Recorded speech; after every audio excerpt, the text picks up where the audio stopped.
Hello, everyone, and welcome to the Tek Torrent Podcast. How's everyone doing today?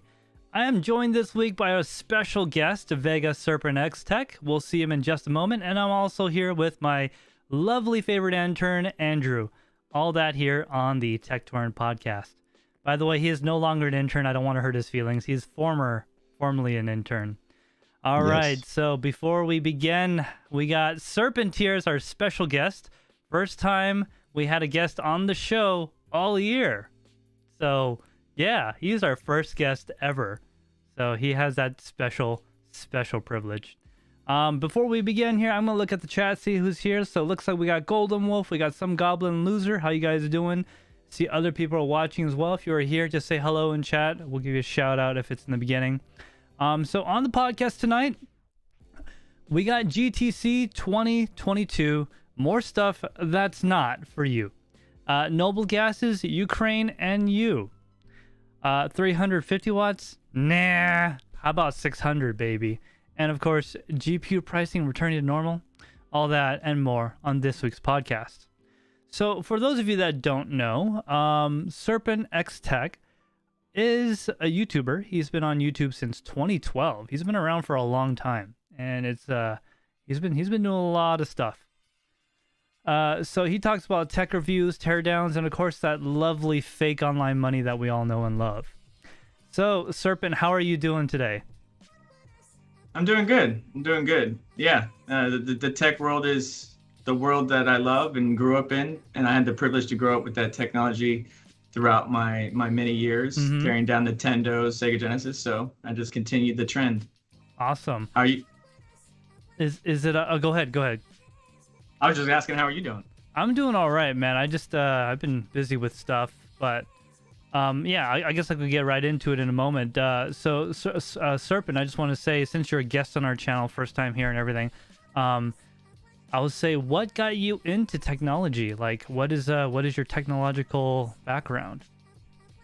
All right, so I'm a cross between an executive specialist as well as a NOC engineer. That's what I do on my day-to-day, working with internal systems, making sure that clients' services are operational, handling any migration and stuff like that. What got me into tech originally, again, as a young age, growing up with the Nintendo, Sega Genesis, Atari, all that stuff, getting into those games got me really hyped into technology. And I actually had the privilege of growing up as technology grew. I mean, I remember when 16 megabyte memory card on the PlayStation was big news, and now here we are, we got terabytes, SSDs, blowing away performance.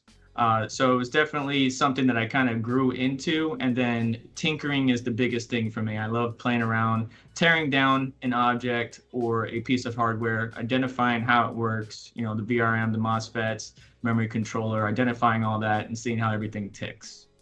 And of course, putting it back together and it still works, right?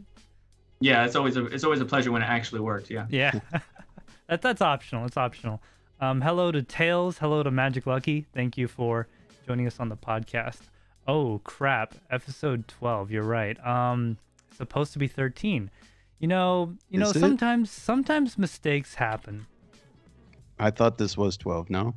It is 12 actually. Yeah, wait, it is 12. Whoa. Got me worried for a second there. Real quick before we go on to the thing, Serpent, I remember buying my first PlayStation memory card, not because it was epic or anything, but what happened was I deleted all of my brother's saves. All of them. So that sucks. Instead of him killing me, he forced me to go and buy my own memory card and only play on that. And it was $50. And I was like, I don't know. I was like 8, 10. $50 for 16 megabytes back in the day. I don't think it was 16. I think it was 8, actually. Was it an 8 megabyte card? Yeah, because back then it was not like megabytes. It was like blocks or something. Right. Units or whatever. It was like units of memory per game. And I remember Gran Turismo took a lot of whatever those units were. And yeah, and I missed it. I lost the card that had all of my Gran Turismo saves on it, my garage, my money, all of it. If I could find it, I would love to get it back. Yeah.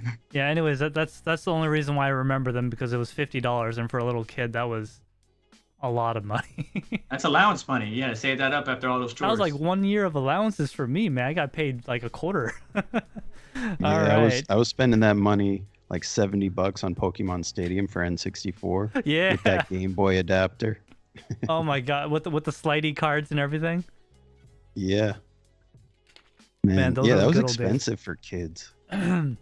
Well, you see, it's not the kids, the parents' money, right? Exactly, yeah. And if you They love your just make kids, this you'll stuff buy it for and them. the kids nag their parents enough to get it.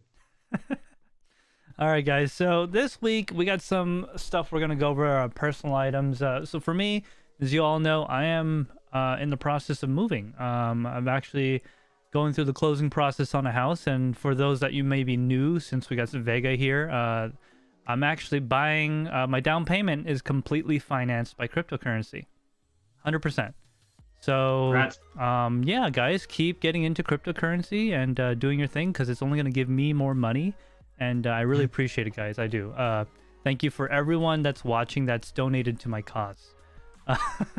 So, in all seriousness, though, the only reason I even have that kind of money to even put a down payment on a house is because I've been doing this for years.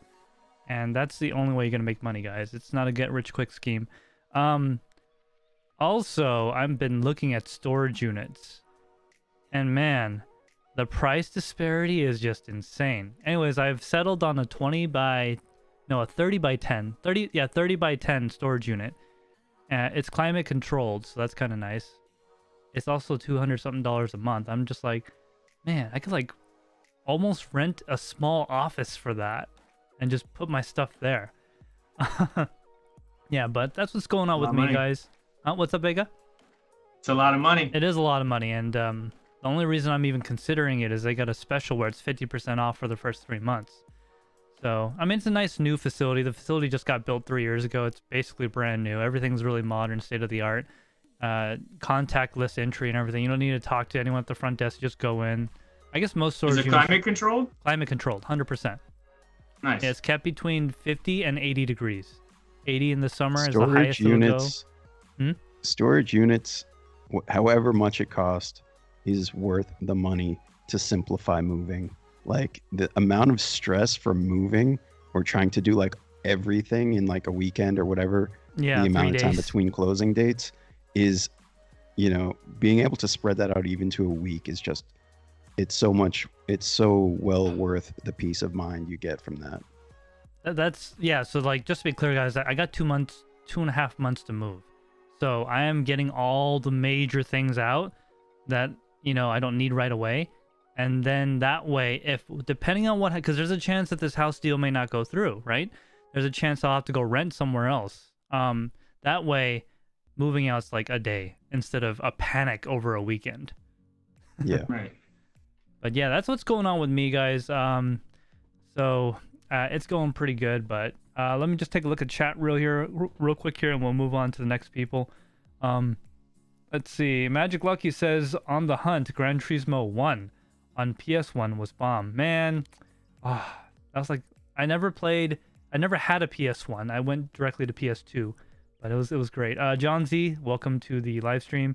Jimmy Crypto, how you doing, man? And of course, guys, if you don't know, Jimmy Crypto is a TekShinji loyal follower. Thank you there very much for being a follower. You've been a follower for a long time, actually, like since the beginning. Thanks for being here, man. John Germain, how you doing, man? Yes, Serpent X Tech is here. Magic Lucky says, $200 a month? Does it come with free power? No, actually. So I asked them about this because I wanted to like set up a photo studio to take pictures of crap I want to sell on eBay. And so I guess it's not that they don't offer units with power, but there are units with power, but they specifically like make it disabled because I didn't know this, but a lot of homeless people will buy the units and live in them, which is not like, I'm not against that type of thing, but rather it's a liability thing for the storage company. So if they get hurt overnight or whatever in there while no one's there, it becomes a big lawsuit. So that's why they don't do it.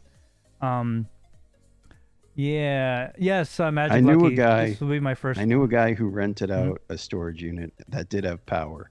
And I went over there one time with him. He's like, I got to grab a few things. It was like an 8x10 or whatever. Okay. It was a fairly small storage unit. And he rolls up the door. And I kid you not, it's like a full carpenter's workshop set up in there.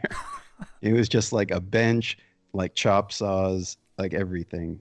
It was insane. But yeah, from a liability standpoint, I can totally understand why they don't want to just give anyone power. Not even like for people living in there, but also the potential for like people to plug something in, leave it on, and potential for property damage.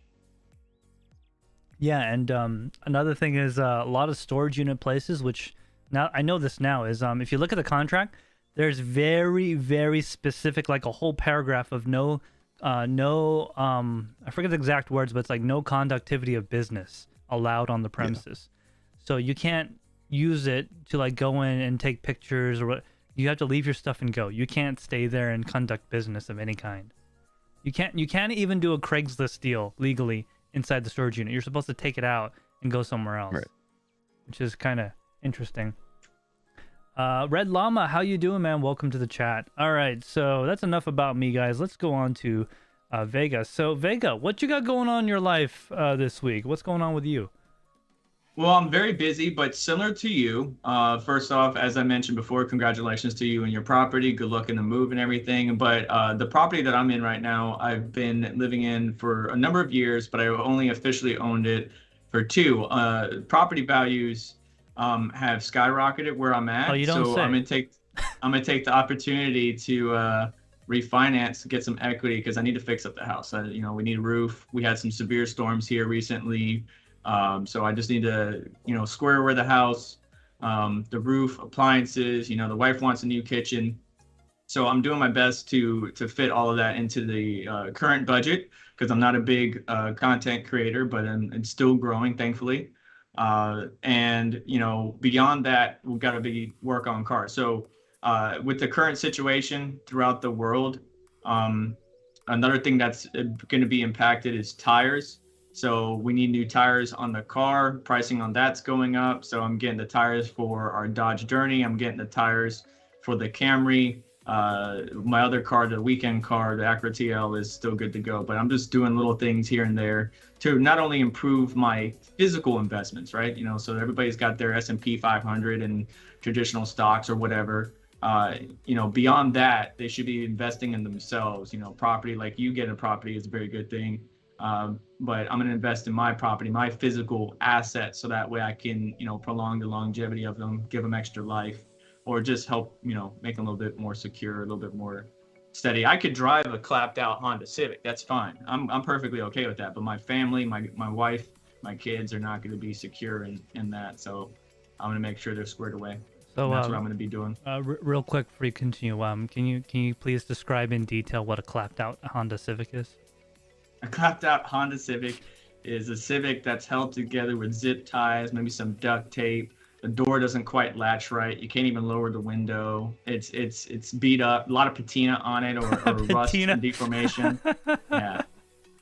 But hey, put a B18C or a K24 in it, and it will go really fast. And you got to put a fart can on it, right? Like that's pretty much standard. Oh my goodness. That's assumed, yes. Right? Yeah. And what you do is you go, if you find one of those, you take a little bit of rice and you just throw it behind the exhaust and be like, hey, you're leaking. You're leaking the rice burner. Yeah. I didn't know you guys had that term in Florida. We called all those Hondas in California rice burners too. Yeah. Well, it's funny because they make a lot of noise. Like when you go to car shows or whatever, they make a lot of noise and they barely went like 20 feet.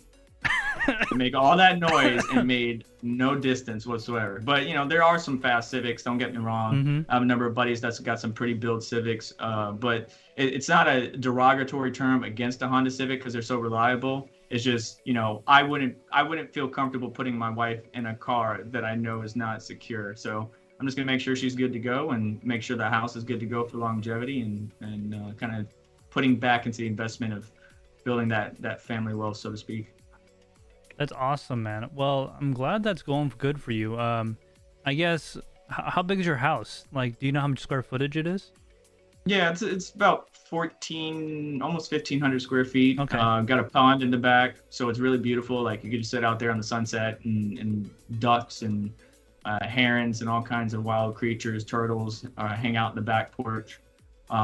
So yeah, it's a nice little beat up piece of property here in Florida. Nice. Are Are you much of a DIY, or are you planning to do these projects yourself? No, I'm a DIY guy. Obviously the roof, I could do the roof, but I already have a colleague to help out. But most of the projects are going to be DIY, yes. Cool. Anything you're looking forward to? The flooring. Yeah. Because our carpet, if you guys, some of you that watch the channel and that are probably here in the live stream, probably noticed that my carpet looks a little bit beat up, rough for the wear. So it's time to upgrade that. I'm going to get some wood flooring to, liven up the house, which me and my wife can knock out ourselves. Yep. If you ever need me to come over and tear up your carpet, I'll be more than willing to help. Yeah. I used to do tile. Actually, I worked for a number of companies in the construction industry. I've done everything from pools, like actually building the pool, remar site, tiling, backsplashes, building you like a outside grill area with tile. I've done gutters, I've done roofing, I've done pool electrical. So it's basically, like running electricity for your, pool motor or what have you. Lights and all that. Which is why I already knew when it came to running a 30 amp breaker and a 10-2 what I knew what to do. But I had a licensed electrician friend with me just to make sure everything's above board. So I got enough experience to get myself into trouble, but I always refer to my licensed professional friends and colleagues to make sure everything's squared away. Nice, very nice. Magic Lucky in chat says, yeah, no shade on a 99 Civic Si. Didn't have one, but reliability something else. Yeah, I will say that though, they were pretty damn reliable cars. I guess that's why they were so popular. Yeah, they're cheap too. The SIs are a lot of fun. I mean, they might not have like a ton of horsepower, but it's the right balance of lightweight and enough power to just have fun no matter what speed you're going. Yeah, I mean, I don't know. I've actually owned a few Civics. And I crashed one. I crashed one? No. Someone else crashed into me. There, that's more accurate. And one I actually just traded it in because it had transmission issues for my other car.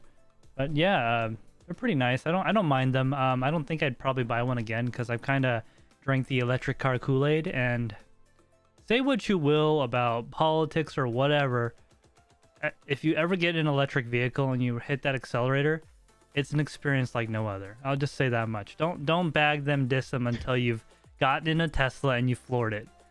It is the fastest car I've ever driven. Like, I've been in like expensive super cars. I've never driven one, unfortunately, but Teslas are fast. I don't have a Tesla yet. I got the poor man's Tesla at the moment. No, I've been in some pretty fast cars. The Tesla's 0 to 60 or off the line launch is definitely those electric motors are instant torque, and they will rip you into your seat. I've been in GTRs, twin turbo Mustangs. I used to drive a Mazda RX-7, SR20 swap 240SX. So really built nice cars. And the EV section will blow the doors off the line. Obviously, if we're doing long distance, half mile racing, then those cars, the old combustion will come back in the end. But it's very impressive actually how they've grown in the EV sector. But yeah, for sure. I would say gas has its advantage only because of the existing infrastructure. Right. Yeah, like... Well, that's changing really, really quick. Yeah, well, I mean, yeah, like right now, like at this exact moment in time, probably anybody normal, I'd just recommend to get a gas car. But if you can, yeah, I mean, my next car is probably going to be like fully electric. Right now, I got a plug-in hybrid. So, I don't know, man. I think it's really nice. And, regardless of what you may think, that drive, man. Also, you don't have to go to the dealership every, 4 months for an oil change. Kind of nice. Yeah, but there are some cooling on the EVs that need to be maintained to cool the batteries and stuff like that. But it's not as intensive as combustion engines. But still, I mean, like, this is just the beginning. We got Tesla, Lucid just came out. They're blowing the doors off in the luxury segment. Rivian's doing good. So as more and more GM, Ford come into the fold, it's going to be one, more availability 2, hopefully cheaper pricing, and 3, the infrastructure, as Andrew hinted about, should be in a much better state by then. Yeah, I mean, at least where I'm at. So, where I'm at in New Hampshire, we're not really like, we're not a New York City. We're like the first colonized state when they came here. One of the first few colonized states, and like even here, like we have infrastructure. Like I could drive from one end of the state to the other on all electric if I really wanted to, if I planned it right. It'd be kind of inconvenient because it's not a big city area, but yeah, it's definitely getting there. Like it wasn't like that 10 years ago. It's really gone a long way. Wait, what city? What? What city did you say? So if I started like somewhere like in Portsmouth or like what's a popular city in New Hampshire, like Dover, Nashua, Manchester, New Hampshire, Salem. Yeah, those are popular cities. If I started there, I could go to the other, like the tip, almost like Berlin, if I really wanted to. There's a lot of charging infrastructure like scattered throughout the state. Oh. I would guess you have like at least 100 charging stations in that state, at least. Yeah, we got quite a bit. Like my house is a registered charging station on the Plug network. So if anyone wants to come over and charge, I just, I don't care. They could come over and do it. Yeah, you're on the map if you open that app or whatever. Yeah, exactly. It comes up. You guys could actually dox me if you wanted. It's my name and everything. Wow. Yeah, I should have changed that. I think you just doxed yourself. I think I did, yeah. Well, come on, people already know where I live. They saw my address, right? It's true. All right. So, yeah, Andrew, what you got going on in your week? No, not much, man. I ordered some parts for my desktop rebuild. Mhm. So, well, a few other things. So, some of you have known I've been having some desktop issues the past few Only weeks. some? And yeah, some issues. More like It seems like I general have an issue every technology week, issues but with everything, including your laptops. I'm plagued by tech problems. Yeah. No, the laptop. Oh, yeah, I forgot about that actually. No, the laptop's good. No more video BIOS flashing on laptops for me. Yeah, no more. As far as the desktop goes, I was getting those weird crashes. So the weird thing about it was I was getting like black screens that would come back, and Event Viewer was saying like the display driver crashed. And I was like, oh man, my GPU flaking out. So I tried a different GPU, it was still doing it. I was like, all right.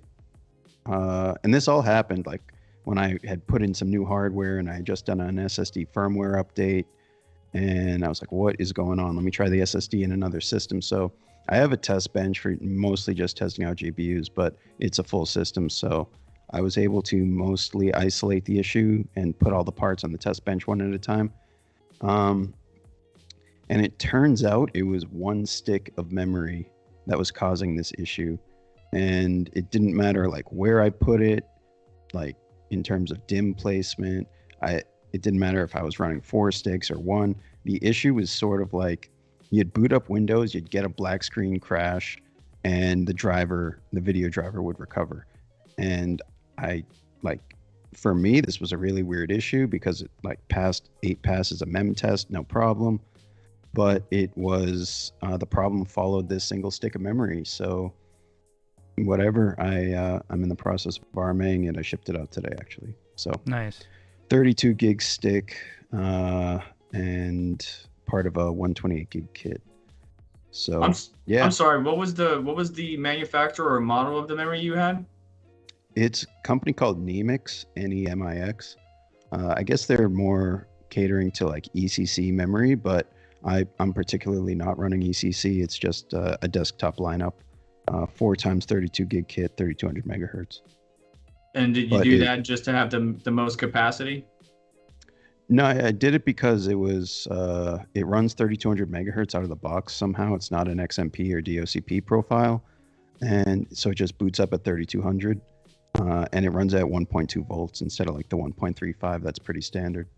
Okay. So yeah, it seems like I just wanted like stable memory, and because this company makes a lot of like server memory, I was like, yeah, let's go with this. And sure enough, it's like one bad stick, but yeah, they're letting me RMA the single stick, not the whole kit, which is nice. Thank God. So yeah, and they've been super responsive. I mean, I bought it on Amazon, but they're a third-party seller, but they've been super responsive, and they're located in Florida, so hopefully it shouldn't take too long to get a new stick. Nice. I only have the Ryzen 5900X, and I actually was featured. I'm not sure if anybody saw it. I was featured on Twitter by Oh Crucial wow. Memory. Um, I actually got, and they actually sent me a NVMe drive. It's one of their lower class NVMe drives. I think it was 2. I can't remember. But yeah, I just took a picture. I put it on Instagram, tagged them, put it on Twitter, tagged them, and then they were like, "Hey, you got build of the month." But yes, the Ryzen 5900X, 360 mil AIO, 4 gig or 4 sticks of Crucial Ballistics Max RGB memory, because you got to have the RGB, even Makes it though it doesn't faster. add the performance. Oh, it definitely does. It's mostly for show, but it still got all the go, right? So it's the actual 4400 megahertz kit. Oh wow. But I run at 4000, 4200, somewhere in there, depending on the overclocking I'm doing. But I mean, your experience with Threadripper, Andrew, would you say that the desktop variants like the 5900, 5950X is going to displace the Threadripper, or no, none whatsoever? I mean, yes and no. For me, I would not have invested in Threadripper. I got it in a trade that just made sense. So, like, if I was paying retail, there's no way I would have paid Threadripper prices. Like, zero chance. But I was able to trade something that was, at the time, well above market price for something that was well below market price. So in terms of like an investment standpoint, I was like, as an investment, I can't lose money on this. I can use it for like a year and probably sell it for a profit still. So that's how I ended up with Threadripper. But in terms of like high-end desktop versus just desktop and the top like Ryzen chips, I think for most people, it's really hard to say like an 8, 12, or 16 core Ryzen isn't enough, unless you're doing like crazy amount of work or writing it off entirely as a work expense, or like having it basically be doing something majority of the day that's earning you money. So with Threadripper, I personally don't have a strong use case for it. I got it because of the situation. Yeah. But otherwise, like for my particular use, I think I'd be pretty happy with like a 5950X. I think I could utilize most of those cores. And as owning a 32 core Threadripper, I try and utilize as many cores as possible, which is fun in its own, like as a computer being a hobby type thing. Like I'm trying to find new ways to utilize it and exploring new things that I wouldn't have otherwise been able to do because I had upgraded from a 3950X. So I did have a high core Ryzen, but I've moved around in my builds quite a bit in the past couple of years. So I did have a 3950X, and then I ended up selling that and going with a 5800X. And this was all when I was trying to do like small form factor builds, and I ended up just not being happy with the small form factor build. And right around that time, I ended up with Threadripper. So, and Threadripper's got a lot of lanes on it, and so you can add a number of PCI expansion cards, NICs, NVMe storage, stuff like that, and that's one of my biggest selling points on Threadripper. So you got the expandability. Utilizing it, you could set up like a bunch of virtual machines with all the memory you got if you really wanted to run some servers, VNC server. So yeah, exactly. So I try and do that. I do have a couple virtual machines that I just mess around with, different operating systems, but also just like have like an isolated OS install that I can do some testing on without destroying my current OS install. The PCI Express lanes are cool. With my motherboard in particular, it includes PCI Express expansion card with 4 extra M.2s. So it has 4 on the motherboard, and it comes with a card with 4 more. Not that I need 8 NVMe SSDs, but if I want to, I could. But it also comes with a Thunderbolt 3 card, which at this point Thunderbolt 4 is out. But I am going to be applying that card to having a Thunderbolt dock so that the computer will be able to hook up to a monitor, keyboard, mouse, SD card reader, microphone, all that stuff with a single cable. So nice. that's going to be pretty cool, I think. Just simplifying things, especially cable management. But just if you move the computer around, it'll be power and Thunderbolt, and that's literally it. Okay, Linus. Yeah, well, I'm not doing like 200-foot runs of fiber Thunderbolt, but in a different room. that would be cool. I did look into that, and it seems like Thunderbolt cables they're fairly expensive for anything over like 3 feet. Yeah, they're definitely and not I don't cheap. need anything crazy, so. But yeah, I am going to be rebuilding the desktop. So right now it's basically in pieces because I was trying to isolate that problem for a few weeks. And that reminds me. I was dealing with Gigabyte for a fan RMA. Oh yeah, how's that and going? It's been like you were telling about that. It's last been week. like 3 weeks and I still haven't heard back. So I definitely need to call them next week. I reached out to them twice via email and I just never got a reply. So I will be making a call. I meant to do it yesterday and it slipped my mind yesterday. See, if you had a Twitter, what you could do is you could message Gamers Nexus or tag Gamers Nexus. Yeah. And be like, hey, see, this is Gigabyte's wonderful customer service. He's gonna be have you not seen any of the videos on my channel? They're all talking about Gigabyte. Or Gigabyte, yeah. Giga trash. Yeah. I mean, they replied really quick to the initial support ticket and then they just disappeared. So I was wondering if something would show up in the mail and they just would never reply, but nothing's showed up and they're not replying. So yeah, I'll just have to call someone to actually get a hold of a representative and hopefully they can just mail me those fans because I can't really do a build without doing that unless I want to take out the motherboard again. But with that being said, real quick, just the future plans for my desktop. I did purchase a new case that I'm going to be building in, and I am going to be ditching water cooling entirely. So how that's going to go with Threadripper, you'll just have to wait and see. I do plan on kind of documenting the process as it goes on, but I feel like what's up, Shinji? You okay, man? You know that feeling you get when that girl that you like, you ask her out and she said no, and you had all these elaborate plans of going out with her? I just never went down happened. the drain. I don't know what that means. They all say yes, right? So you're going off water cooling then? Yeah, honestly, I've done some tests on air, and to say that I'm surprised and impressed by the results would be an understatement. So Linus did make a video showing that it's essentially the same. Yeah, well, I was concerned. He did. What's up? I was going to say, depending on the cooler, like some of the air coolers can outstrip or outperform AIOs. Yeah, so Threadripper for me, the CPU has a base TDP of 280 watts.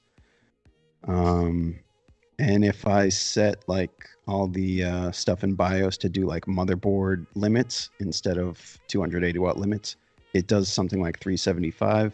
Decent. Yeah, and I was actually able to do like back-to-back Cinebench runs without having problems. It was turboing up to like 4.7, boosting up to 4.7. But yeah, on like the default settings, 280 watts, the air cooler that I have obtained is very good. It's Threadripper specific, so I guess it was designed to be, but I thought it would be like basically pushing throttling at stock for like Cinebench runs since it's a synthetic full core workload, but it was totally fine, like 20 Celsius of headroom. Nice. That's not bad. As long as you're not at that 95C. Yeah, exactly. But yeah, no, I'll definitely have more for that once I start putting it together. I like I said, I have a new case, which is actually an old case because that's just how I roll. I basically don't like any of the modern cases on the market, or there's some reason why I choose not to get it. I was looking at the 4000D from Corsair, which I thought was pretty cool, but well, I don't know. I just didn't like the front of it too much, the internals of it too much. And the case that I am going with will support either air cooling or water cooling to basically no limit. Okay, nice. And we all know what Yeah. the D stands for in that case, right? I don't know what's it stand for. Stands for airflow. Oh yeah, airflow. I mean, come on. I mean, You realize the D is on the not airflow version as well, right? yeah. I mean, it's a double D. So, anyways, Yeah. yeah. I mean, it's got double airflow. So, all right, guys. Andrew, did you have anything else with that? No, man, that's it. I'm looking forward to that build though. I think it's going to be a lot of fun, and maybe might paint a case. We'll see. Yeah, for sure. All right then. So we're gonna be. Oh, go ahead, Vega. I was just saying, he said paint the case? Now I'm intrigued. Yeah. So I might leave that up to like the people following the build if they want me to paint it or leave it alone, or pick a certain color and see what happens, because it's a case that I think would look pretty cool if you were to customize it a little bit. All right. Well, looks like we need to follow. Yep. We're gonna have to follow that build when it comes out. We'll definitely be talking about it in future podcasts too. So this is a good Yeah, place and to I'll updates. definitely have some teasers in the Discord. Yeah, and for those of you that are watching, if you don't know, we do have the TekShinji community Discord. It's a good place to go. There's kind of a high barrier to entry called like a CAPTCHA, which people have told me is very difficult. It's 2 mouse clicks. It's 2 mouse clicks. It's not that hard. It's too many. I know, right? Yeah, so if you guys want to go there, we do talk about a lot of things water cooling related, computer technology, and we got a pretty diverse set of people over there, so it's a great place to go. It is linked in the description down below in this video as well. If you're watching a clip, it's going to be there as well. Vega, did you have anything else going on with all that stuff, or anything about Andrew's computer you wanted to talk about? No, I'm good. Alrighty then. We're going to go ahead and move on to our first topic of the night. So the first topic tonight is going to be from our lovely former intern, Andrew. And so, Andrew, why don't you tell me about what's going on at GTC 2022? Yeah, so NVIDIA had some, actually, they had a really exciting keynote as far as I'm concerned. They announced a whole lot of stuff, and we're only going to touch on it a little bit, but they didn't really cover anything too exciting for the desktop segment or mobile segment. It was really more like cutting edge technology for servers and AI and stuff like that. But they did announce a new GPU architecture known as Hopper, and this is going to follow up.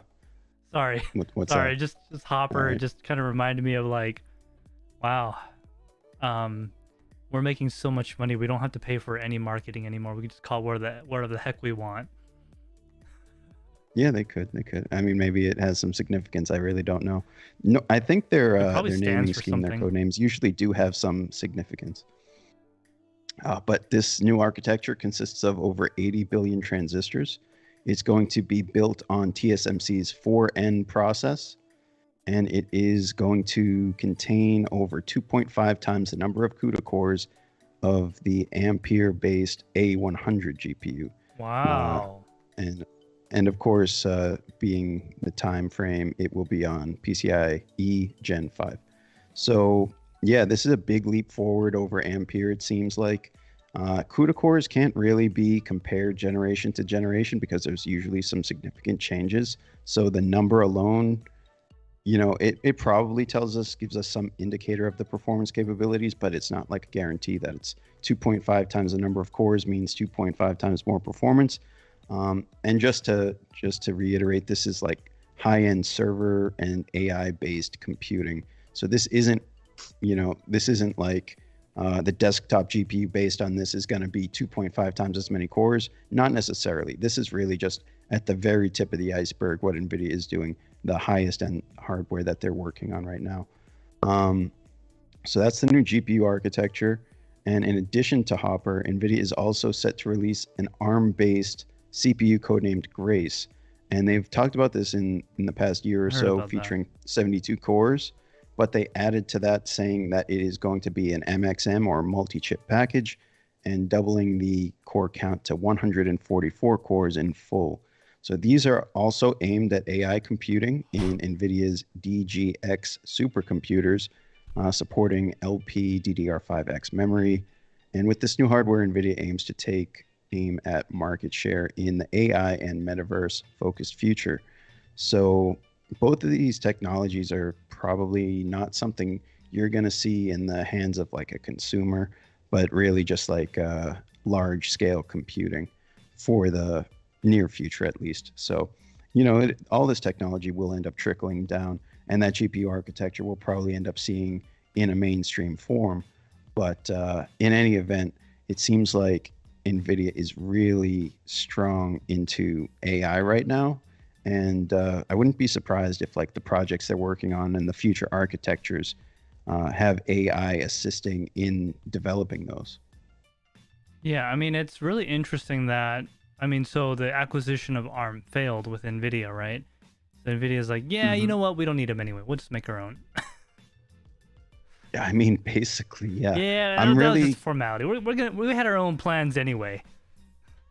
well. The thing is, Or maybe they're trying to get rid of competition. ARM-based, with the ARM-based CPUs, what's kind of exciting to me is like we see Apple using ARM-based CPUs in the new MacBooks. New MacBooks probably like a year or two on the market now.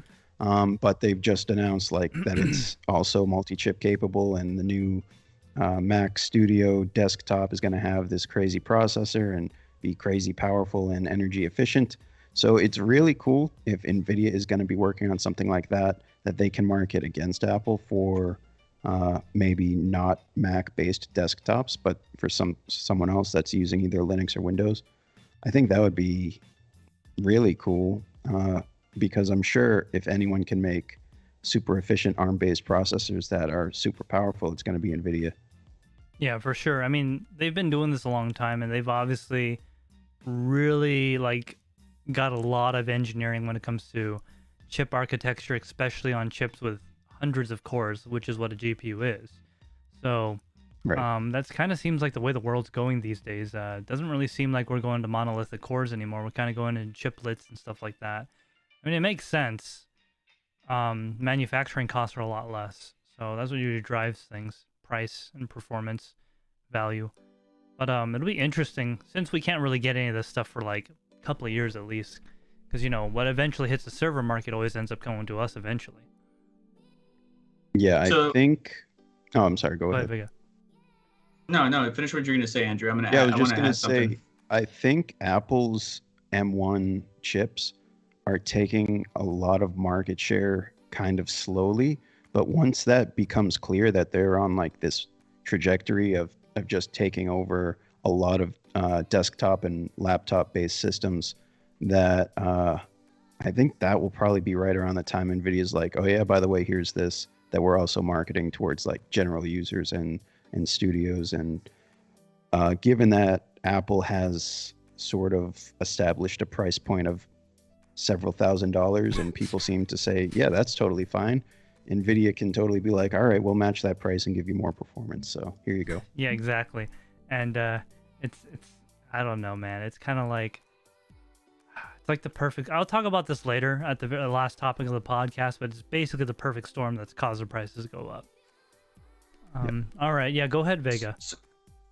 So what the use cases for what NVIDIA is trying to do with the Hopper GPUs and stuff like that really is for the healthcare industry, robotics, quantum computing, data science, and you mentioned like AI metaverse type places or I guess situations.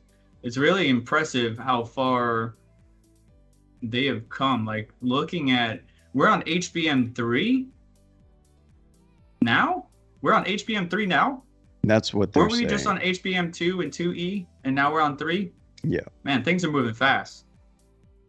Yes. So the big thing with everything that basically NVIDIA said is just like large scale computing, putting this stuff into nodes, into servers, into multi-processor setups. So like it's kind of however much computing you want to be able to afford, you can just build these supercomputers basically.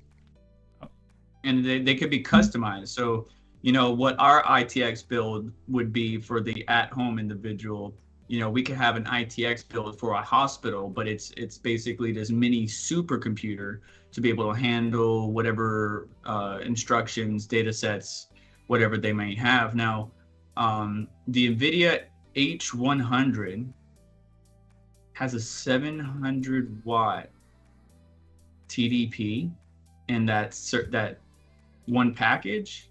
Is that what it says? That's crazy. Only I think 700 part watts? of that. I mean, HBM uses a good amount of power, it seems. Oh yeah. So, but yeah, I don't think that's. It does seem kind of high, considering that this is going to be potentially in like a room full of these things. It's not just going to be like one unit. Yeah. So, I think it's two of them. Two at 350 watts paired together at 700 watts. Yeah. Okay. Yep. That makes more sense. So it's two Yeah, monolithic. the GH100. Yeah, with 80 billion transistors, die size, 814 millimeter. Crud. Well, so it's this big. That's huge. Yeah, I think they were saying it's like as big as like an actual 3090 card. Okay, well, at 710 watts, that's gonna be. You can just cool that passively if it's that big of a die size. Put your hand on it. And the memory bus is 5120. 5,120 bit memory bus. So 5 terabit. Yeah, so like everybody's like, oh, we're up to one terabit in memory bandwidth on our what was it? The Radeon 7, right? Radeon 7 could do it. The 3090 could do it. But yeah, that's amazing. And the amount of transistors is ridiculous. I still have one of the old school NVIDIA cards with just a passive heatsink that's probably got like 10 million transistors or something like that, or maybe even less than that. Yeah. I'd say they're kind of cheating. Yeah, though. I mean, they the made it scale of physically it's bigger. insane. Yeah. Well, yeah, but I mean that's part of it, but it's definitely an accomplishment and taking this technology to the next level. I don't really see them having too much competition in this space at this time. No, I don't either. I agree with that. I don't see them having any competition in this space. This is some like heavy compute power or capability that a business or major conglomerate can own. Yeah. So that's some serious power, and the world is going to more of an AI driven ecosystem. So the more businesses are going to start to have these small to mid-scale, maybe even large, data mindsets or servers, supercomputers, whatever we want to call it. It's actually mind-boggling. And yeah, it really is. The applications for AI are from the simplest to the most complex. Yes. There's basically no business that couldn't be aided in some way by AI. yeah, and I was gonna say that 10 years from now, this will be standard, issue in your credit card or something. Like, the technology will have gotten so small and compact and efficient that it just fits in the palm of your hand. What's a credit card, man? Isn't it the chip that's implanted in my retina that I use to check out? And if you don't have one, you can't buy or sell or trade, right? You have the mark of the beast. Oh man. Anyways. So yeah, I mean I think it's pretty cool, also scary at the same time, because you gotta also remember a lot of these AI programs, the programmers don't actually know what it's doing. They just tell it to do it and it programs itself, which is it saves a lot of time, right? But I would say one of the most exciting things is that all this is going to become miniaturized eventually. Or miniaturized, more efficient, whatever you want to call it. It's going to progress to where, so our phones are, several hundred times more powerful than the computers that sent the rocket to the moon in 1969. And those computers took up several amps, right?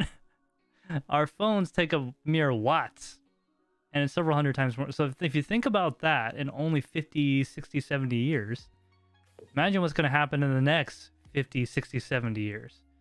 And technology like this is just like mind-boggling. Like, I remember in high school when I had a 2 gigabyte hard drive, 2 gigabyte USB drive in high school. It was like $60. I was like, yeah, so much storage. I'm never gonna use this ever. Yeah, like one clip, one Tek Torrent podcast clip is like what, 40 gigabytes. So something like that.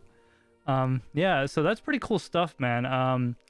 So that was from GTC 2022, and that's more stuff that you can't get yet, but it's really exciting to see what's going to happen, what's coming down the line. Andrew, do you have anything else on that? No, I mean, just to wrap it up, Yeah. I think it's really an exciting time, just because it's like this cutting edge technology. It already feels like we're talking about the future, but it's here now. It's what NVIDIA is working on. It's probably what NVIDIA has been using for the past few years internally to develop the next generation. So, yeah, I mean, whether or not we're talking about supercomputers or personal computers, it seems like just everything that's coming out in the next few years is such a leap forward in what we're actually capable of doing. I think is really exciting. And yeah, I mean, it might be scary because it opens so many possibilities that we just can't even predict the different scenarios this can be applied with. But for me, it's yeah, I'm just super excited to see what comes next. Yeah, for sure. Yeah, like I'm gonna say this probably every week, is that technology is just amazing and stuff that we never even dreamed of. Like, imagine going back 50 years and showing someone a microchip. They're like, what the? Would you get this from outer space? Like, did aliens come and give this to us? Or an iPhone, or any phone, any smartphone. Yeah, they'd be like, a digital "What is camera, this?" a Polaroid. Yeah. All right. So let's just catch up with chat real quick. You guys been going on about a lot of stuff. Golden Wolf, welcome to the live stream. Crypto Mikkel, welcome to the live stream. Tails, stay classy. Crypto Dave, YT, how you doing, guys? Let me see if I'm missing anyone here. A lot of people have been talking since. Ziying Jiang, welcome to the live stream. Yes, lot of stuff. Yeah, you guys been talking about other things, I guess. So, well, it's related to what we were talking about with the the AI capability, compute powers. They were talking about the stuff like that. So it's like definitely a new age in technology. And usually hardware precedes software, right? So we got the hardware capabilities to do some pretty amazing things. It may be that the software won't catch up to the hardware for a little bit, but eventually there'll be some new ways to implement AI, to implement healthcare, to implement XYZ for a particular business. And that spawned a lot of conversation in live chat. Yeah, for sure. I mean, like, just the amount of advancement, progress over the years is just crazy. John Germain says rockets to the moon used magnetic rope core memory. Yes, that is correct. I've actually shown an actual rope core memory board from one of the so it's not the actual computer that sent the Apollo missions to the moon, but rather the same model of computer that sent the Apollo missions to the moon. I actually have a board here from Crypto Shape when I went to go visit him. I think it's from a Berry computer or something like that. I gotta go look it up, but yeah, it's crazy stuff, man. Like, imagine a room full of ladies literally weaving memory together, like seamstresses weaving rope core memory. Now we got memory that could be rewritten 50,000 times a second or something. It's crazy. All right, so Andrew, do you have anything else on that? No, not on that. No. Okay. We're gonna go ahead and go on to our next topic of the night then, and this one is, kind of important. I think we should all pay attention. So, for those of you that don't know, neon is a noble gas. Neon is a noble I'm going to speak specifically on the neon and how it relates to us, essentially. Neon, the noble gas, is found naturally in the air. It's most well known for the neon signs that you see, the characteristic glowing signs with the glass tubes and stuff. By the way, of which only a few of them actually use true neon. Only the reddish and orange hued signs actually use true neon. The rest of those signs use different kinds of gases to produce different colors. It has many applications from vacuum tubes to aerospace and chemistry. And on the cameras in space that do infrared photography, it's used as a cooling agent because, you know, you can't have water in space. It boils and, you know, freezes and stuff too quickly with those temperatures. So it's pretty critical stuff. Neon, the noble gas, is naturally occurring in the environment. The way we make it is we cryogenically take it out of the air using large multi-million-dollar facilities, right? These are called air separation plants, or also known as ASUs, okay? This process was pioneered by George Claudius, the Edison of France, essentially. And he's the one that kind of came up with this ingenious idea to how to extract neon and helium from our air. So here's where it gets kind of interesting, right? About 70% of the world's neon production goes to one specific section of the economy. It's lithography, semiconductor manufacturing. You might be going, TekShinji, why do I care about that? Well, you should care because last I checked, you're probably within a few inches of a semiconductor right this second if you're watching this video. So basically the way it works, this neon gas is a noble gas, has a lot of good properties, but it's very specifically good for an excimer laser. So this gas is used in excimer lasers in the steppers for the 193 wavelength nanometer lasers. It's used because they produce a high power output, stability, and it's also reliable. So some 45 to 54% of the world's semiconductor grade neon comes from two places in the world. I'm sorry, two of those factories in the world are in one place. And guess what? It's Ukraine. So those two companies in Ukraine are InGas and Cryogen. And yeah, let me just put that into perspective, guys. Okay, imagine, right? Imagine you go to the store and there's whatever you want. Just make it up, okay? Whether it be bananas or Twinkies, whatever. Imagine half of that thing you want is made in a place of the world is now having conflict and issues and you can't get it, okay? So might be going, TekShinji, why do I care about this, right? You know what? That's all the way thousands of miles away. It's over there. Well, okay, so because of unnecessary conflict, it's causing cascading effects all the way down the semiconductor and technology food chain. In other words, prices for semiconductors and other related things might start to go back up again. So let me just give you the skinny. These lasers, they put the gas in it and a bunch of magic I'm not going to get into. There's an electrode, whatever, that bounces between mirrors and it comes out and it hits the wafer and they make, you know, the lithography process, all right? Goes through like I actually have a video about this on my channel if you guys want to watch it. It's kind of boring and long, came out a long time ago. I talk about how chips are made using chocolate chip cookies. It's pretty interesting if you guys want to watch it. Anyways, so this gas, which more than half of the world's supply comes from Ukraine and parts of Russia and stuff. This has happened before when they had that incident, you know, many years ago.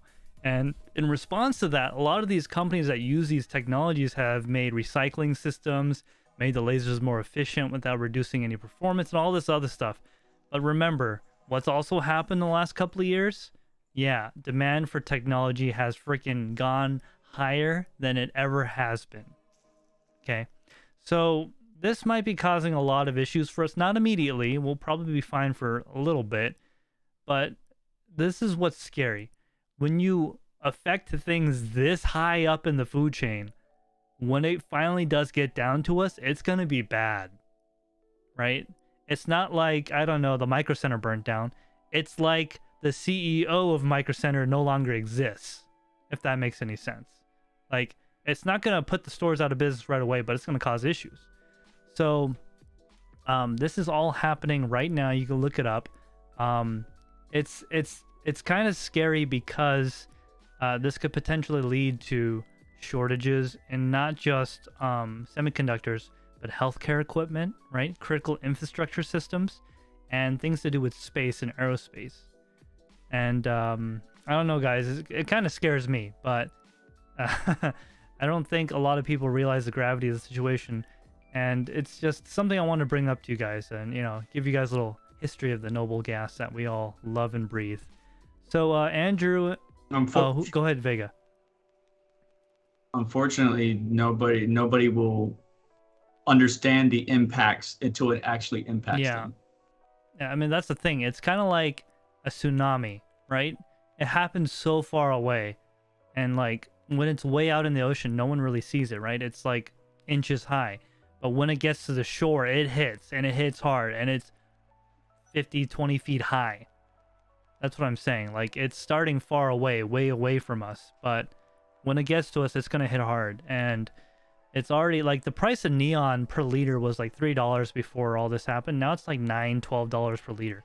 So the price of neon has already went up, 300 times. It's like, what else is gonna happen? Man, it's scary stuff.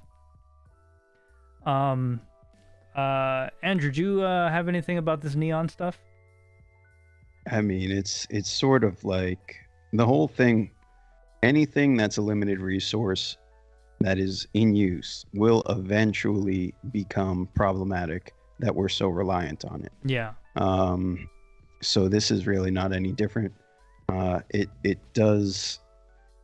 I mean, obviously, if 50% is coming from one area and that area is, involved in a war, that's a huge problem. But yeah, it doesn't help anything that the rate of technology accelerating is so high. We already have issues with manufacturing technology that have been bottlenecks. Mm-hmm. So it seems like this could be another one that we have to worry about. But, we're already heavily reliant on certain manufacturing companies for semiconductors.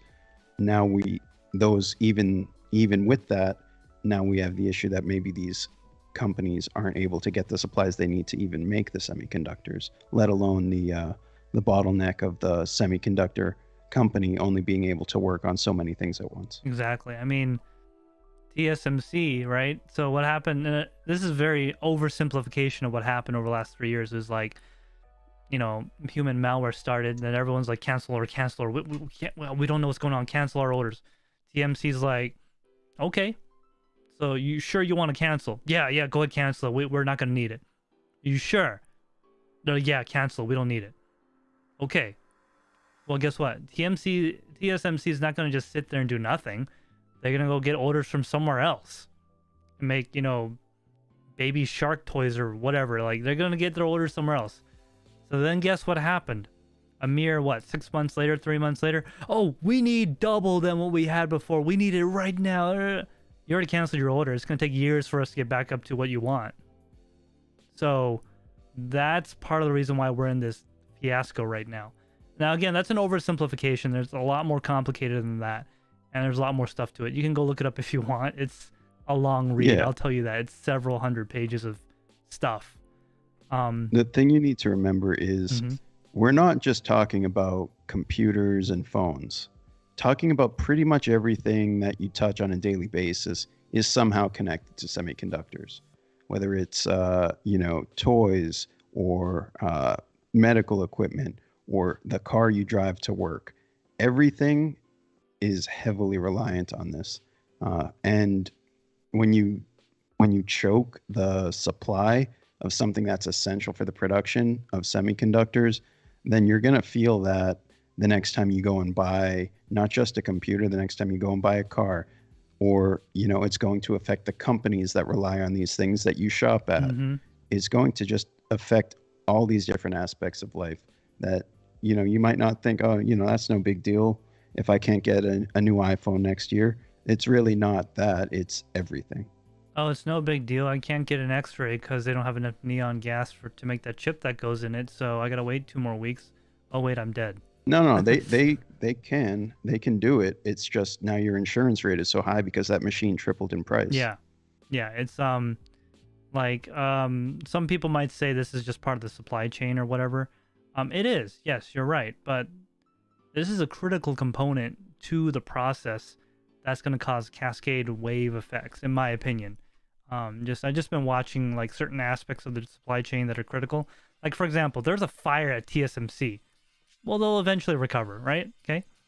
Now imagine you had a problem with your car, right? You got a flat tire. Okay, you get a new tire, you're good. Now imagine your gas just doubled in price. Right? I'm talking about cost of operation here. You know, stuff you need to make it go. That's going to be way more disruptive over the long term than just getting a flat tire. You know what I'm saying? So it's kind of, I don't know what's in store for us. It's a disconcerting situation. Yeah. I could say the least. You know, neon is used to make high voltage indicators, switching gear, lighting arresters, diving equipment, lasers, and the percentage that comes out of Ukraine. Both plants in Ukraine are shut down, and one plant is not going to kick back on until the violence stops, and it hasn't. So both plants are down.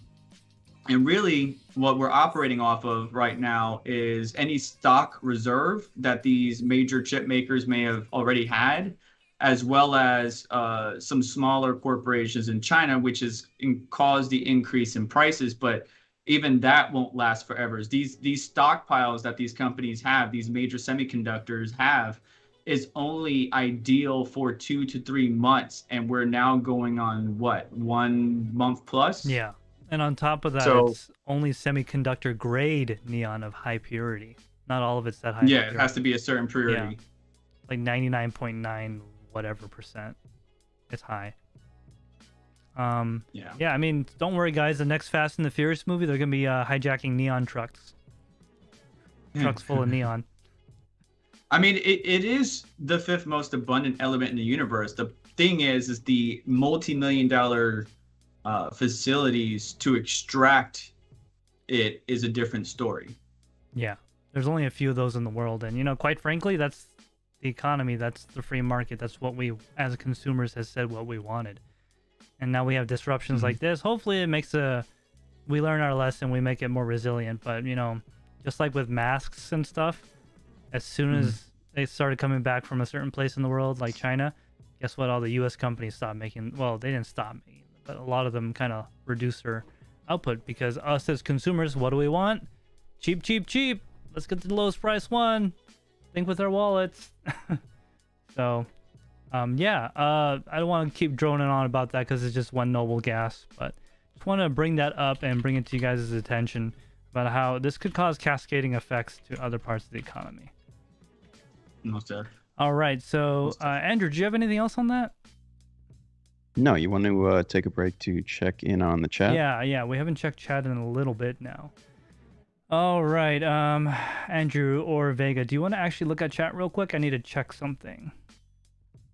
Yeah, let me see. Go ahead, Andrew. Got. Let's see what we have.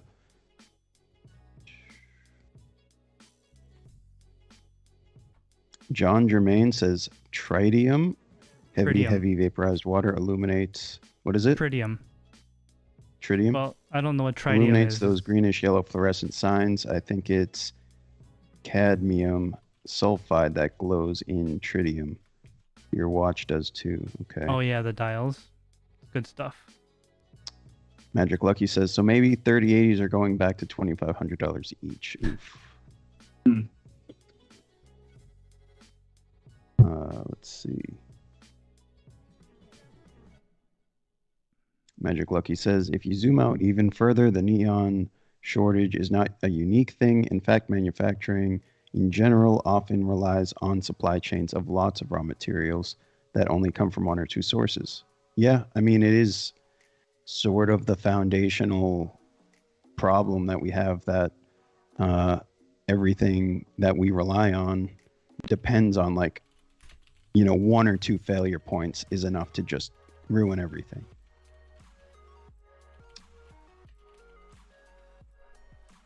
Soul7 says, what happened to the time? Are you referring to the time that we started the live stream? He says he had to go back to work. Oh, okay. Yeah, I just see him notice. He added us in Discord. Got it. Yeah, that's it for chat. We're caught up. Raphael does ask, how long does it take to make a new neon centrifuges? I don't know what the multi-million-dollar. I mean, we know it's multi-million-dollars, but we don't know what's actually needed to kind of, take the neon out of the atmosphere, produce it into this pure grade component and then sell it. But it's definitely not something that, if these two plants remain offline long term, you know, how long would it take to get a new plant up in a different location? You know, that's almost like asking how long did it take Lucid to get their plant up and running. I would assume something similar. Like TSMC is opening up a fab here in the States as well. Well, I'm assuming whatever time and money it took to get that fab up and running will be similar to what it would take to get a plant capable of extracting neon, processing it, making it pure, and making it, you know, manufacturer ready. It's going to be about the same, but I don't know the exact numbers. Yeah. I mean, there'll be companies popping up to do just that. But like a company that relies on that supplier, they're not going to go and do it themselves until it's actually more cost effective to do it themselves than to give their money to someone who's been doing it for, you know, decades, that, you know, has refined the process enough to make it affordable to these companies. But yeah, at some point it's just going to, when it becomes the cheapest option to go and do it yourself, that will happen. Yep. But, you know, hopefully this ends up being a situation where we create less reliance on a single point. Yeah, and I kind of talked about earlier how neon is produced, at least. So basically they take air, they liquefy it, and then that process alone is like extremely energy intensive. And from there they use refrigeration, and that's how they separate the neon in a very oversimplified process. That's how they separate it from oxygen, the air we breathe. Like, not, there's oxygen in there too, mostly nitrogen, but they separate the neon from there, and out of that they also get helium. I think it's called H something something. Anyways, they do a whole bunch of stuff, and actually most of the neon is not pure enough for like industrial processes. It's just good enough for whatever. So then they take it another step further to purify it from all those other gases, and because those getting to that last step between, so the first step gets to about 30 to 40% purity, and getting to 99 point whatever percent, that's a lot of work. That's where you need a lot of specialization. And just getting from the stuff in the air to liquid oxygen, to, liquid air, and then using cryogenics to get it even further, to get the neon and helium out, that is a lot of energy.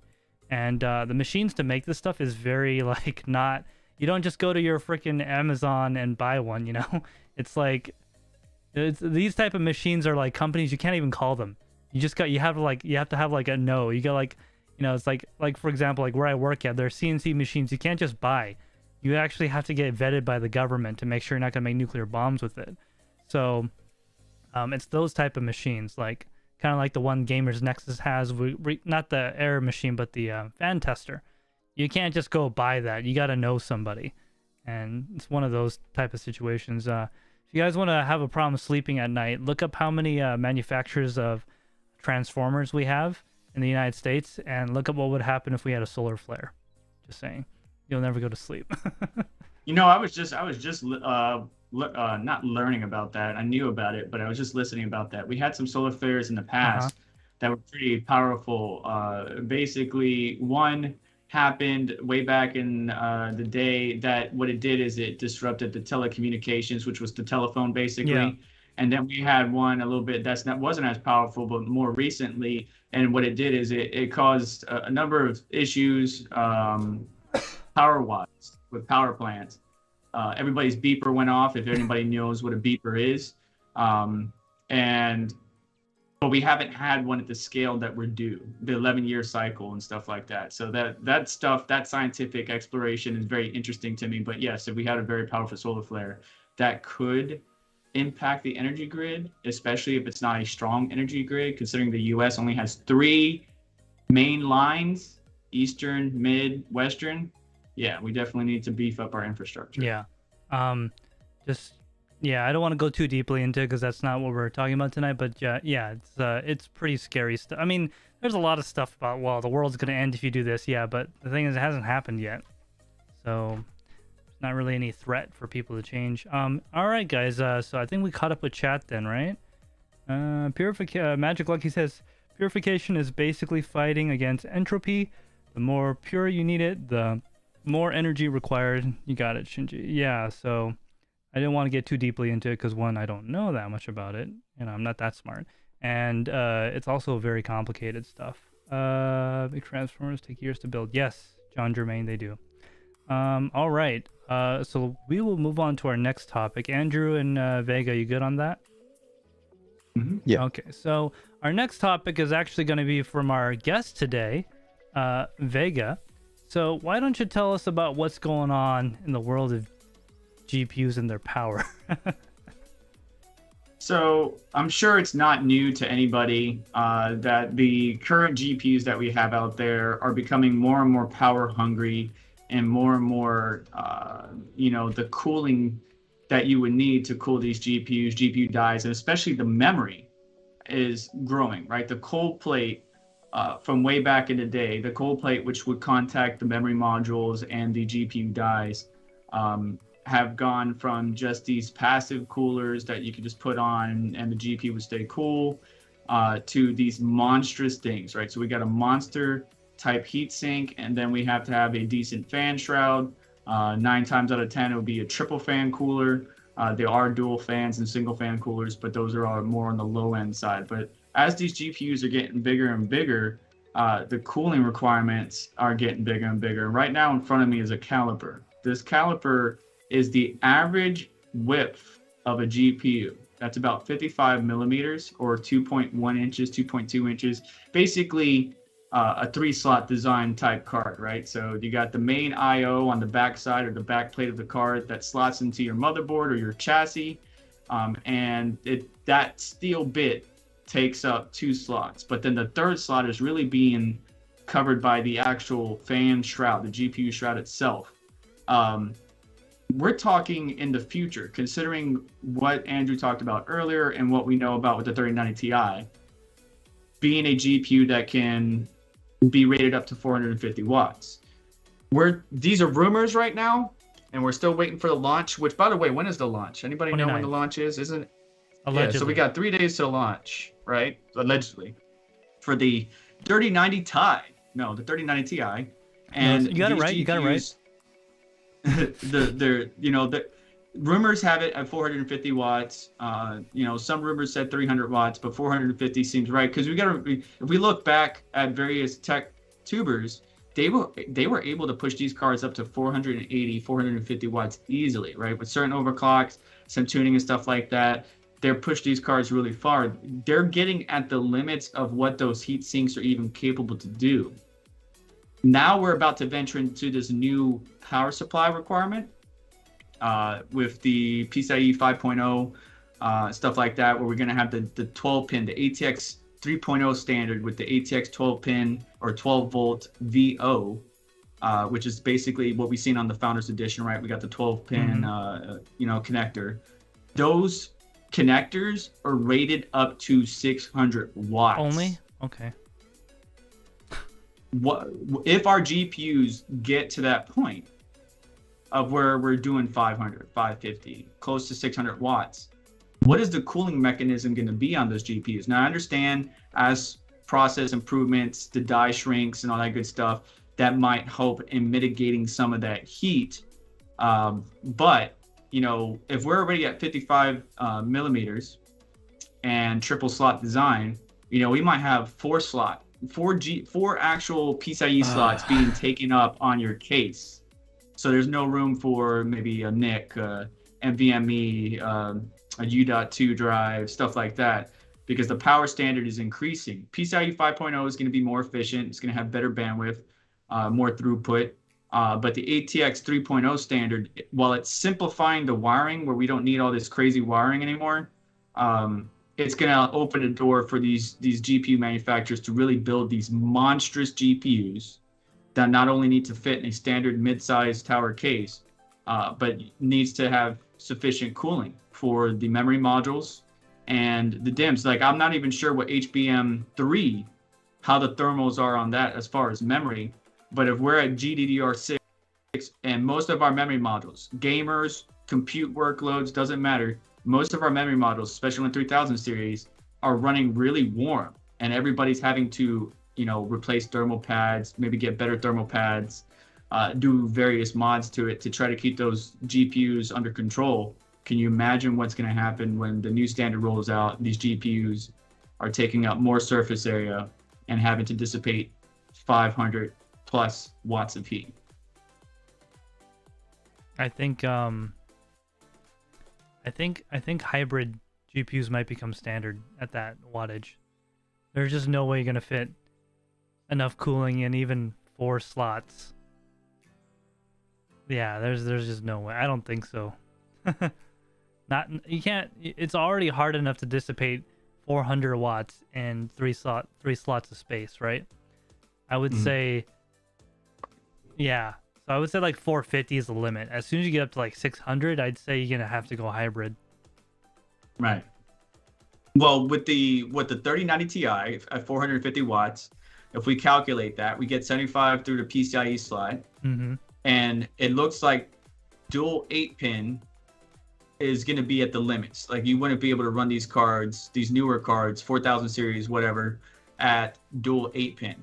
Most Probably of the high-end models are going to have to be triple 8-pin, or they're going to have the 12-pin connector that can, handle the 600 watts. Doesn't mean they're going to run at 600 watts. I'm just saying that that opens the door for these manufacturers to really push the limits of the TDP of these GPUs, as long as they can have sufficient cooling, like liquid cooling.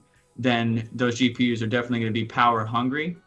But I'm looking at a connector right now that has the proprietary NVIDIA connector. Yeah, it's the triple 8-pin that you connect into the 12-pin. Yeah, the adapter. Just to provide the juice that you need for the 3090 Ti and stuff like that. So we'll see how things go. But the new ATX 3.0 standard has Sense technology in it.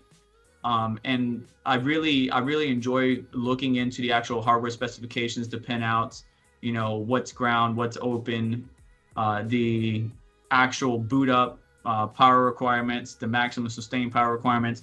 Eventually, I have a feeling that Gamers Nexus, I have a poster to my right that you can't see, but the Gamers Nexus poster, I have a feeling is going to be the new pinout for in the future for this new ATX 3.0 standard. So regarding the pinout from NVIDIA, I wonder how they're gonna do it, because if you look at some of those adapters they have, the lower end cards that comes with an adapter, if you look at the pins, are missing. So I don't think they're missing on the card; they're missing on the cable. Right? On the cable, yeah, the adapter cable. So they that's smart, because then you can't overpower it on accident or whatever. But so in other words, these adapters aren't universal; they cheaped out. So you better make sure you have the right adapter, otherwise the computer's not going to turn on. I was going to say one thing about the new ATX standard you're talking about, Vega, is I think they're also getting rid of all the under 12 volt power rails and putting them right on the motherboard, right? Yeah, conversions happening right on the motherboard. So like now, idle state on a full desktop is like what, 10 watts? Some really low. Yeah. It makes the overall system much more efficient for sure. I'm super interested to see. We've seen Asus come out with the new power standard. We've seen Gigabyte and Asus come out with the new motherboard with the new power standard. So we've seen depictions of it, but to actually roll something out like that, I have a feeling it would be more on the OEM side, like Dell and stuff like that, before it becomes mainstream for the average consumer at home and stuff like that. Yeah, I mean, it's I don't know, man. I think those bigger cards that have the 600 or close to anything above 450, in my opinion, is probably only going to come as a hybrid.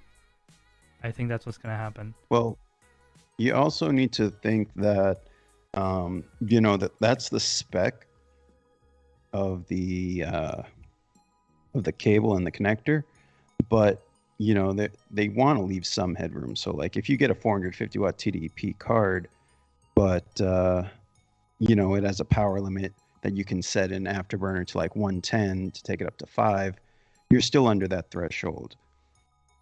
So, it's the potential power it's not necessarily that the cards that are going to come out are going to pull 600 watts. And also, I think they kind of have a good sense of the rate that technology is advancing, and they want to make a connector that they don't have to make a new one in another 2 years. Yeah. Right. So PCI Express 6-pin and then 8-pin has been around for a pretty long 20 time years. now, basically since PCI Express Yeah. ATX. Gen 1, there was the 6-pin connector. So yeah, I mean, I think we've been due for a new connector, given that three 8-pins on a GPU isn't necessarily like an unusual thing at this point for high-end cards. Mm-hmm. So 3 of any connector seems like just too much. So if we can get that down to 1 and make that one connector just be universal, give or take, then I feel like that's just the way to go, because it's going to reduce cost in production of, making only one connector, and also just across the lineup of GPUs, no matter who's making them. Yeah, I mean, like you might have a Seasonic power supply that's rated for 1600 watts, and it has like freaking 12 6+2 pins on the power supply. Instead of having that, you could have 3 12 pins, right? Yeah. So you're reducing the amount of wires. So the benefit on that is, if you're a person that has OCD like me, when you do the cable management, there's less cables to manage now, right? And you're still getting the adequate power for your GPU or whatever it may be. You have plenty of headroom, and yeah, the 600 watts isn't what I foresee the GPUs running at, but it does open the door for 515, 550, 525, because you always want that headroom. That's why you always get a power supply that's rated at least 30 to 40% above where your system is going to be normally running at. You usually can see the peak efficiency, but I didn't mean to interrupt you, Shinji. Oh no, I'm agreeing with you. Yeah, I'm agreeing with you. Go ahead.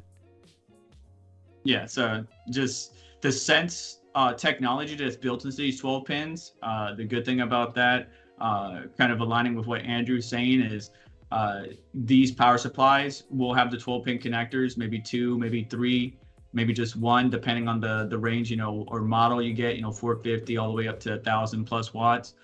They'll have the pin out, but because the sense technology, it will be able to detect, okay, this is only a card that's 150 watts. We don't need to give it that much juice. We can use, pins 2, 3, 6, and 5. Or this is a very power hungry card. We can use pins, 1, 3, 4, 5, 6, 1 through 12, 8, whatever. Yeah, it can detect and provide the power from the board directly. What it needs, because that, from my understanding, and correct me if I'm wrong, I could be wrong about this, gentlemen. These new power supply standards are going to connect to the motherboard, but then there's going to be another cable in which you connect to the motherboard that will go to your GPU, CPU, whatever it may be. Oh yeah, so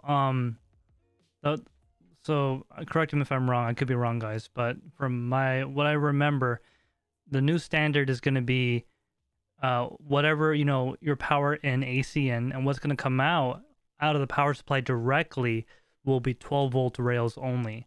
And then that also 12-volt rail new motherboard connector or something similar is going to go to the motherboard. And any conversion for like an SSD, 2.5-inch SSD that takes 5 volts, stuff like that, will be done on the motherboard, and those will be coming out of the motherboard. So that's my understanding of how that's going to work, because we technically don't have any yet. So no, I think Linus had a prototype. No, actually, I do think either Dell or HP has made a couple computers that conform to the standard. Mm-hmm.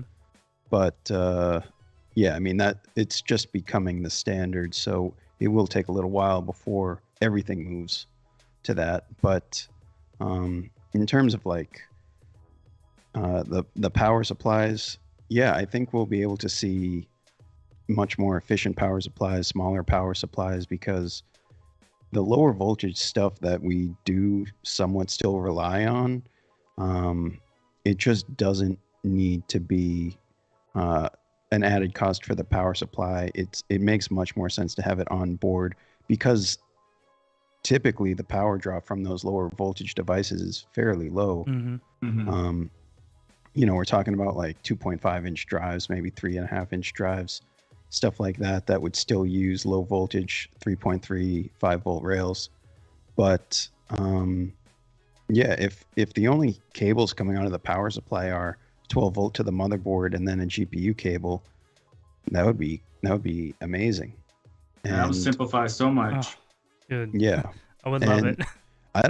In terms of like GPUs using 600 watts and what that's going to mean for the computer itself, yeah, I don't really know in terms of like the heat output, what that means, because like you were saying, yeah, you would need a massive cooler. Like, let's assume a 300 watt GPU that exists today, you just double that.